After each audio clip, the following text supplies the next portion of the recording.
இதனால ரிலையன்ஸுக்கு மட்டும்தான் லாபம், பொதுமக்களுக்கு இல்ல. இவ்வளவு சீப்பாக ரஷ்யாவிடமிருந்து எண்ணெய் வாங்கிய போதும் பெட்ரோல் டீசல் விலை நாளுக்கு நாள் ஏறிக்கொண்டுதான் போகிறது. இப்போ ரஷ்யா கிட்ட இருந்து எண்ணெய் வாங்குறது பிரைவேட் கம்பெனிஸுக்கு லாபம்.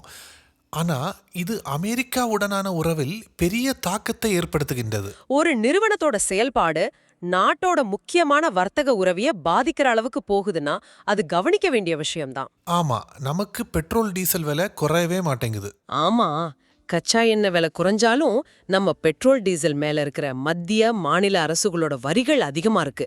அதனால அந்த விலை குறைப்பு முழுசா நம்ம கைக்கு வர்றதில்ல. ரெண்டாவது காரணம், இந்த மலிவு விலை ரஷ்யா கச்சா எண்ணெய சுத்திகரிச்சு வர்ற பெட்ரோல் டீசல்ல ஒரு கணிசமான பங்கு, அதாவது ரிலையன்ஸ் மாதிரி கம்பெனிகள் சுத்திகரிக்கிறதுல சுமார் 20% வரைக்கும் வெளிநாடுகளுக்கு, குறிப்பா ஐரோப்பாவுக்கு ஏற்றுமதி செய்யப்படுது. அதனால உள்நாட்டுல அதோட விலை குறையாம இருக்கு. சோ இந்த ரெண்டு காரணங்களால தான் அந்த மலிவு விலை கச்சா எண்ணெயோட முழு பயனும் நமக்கு கிடைக்கல.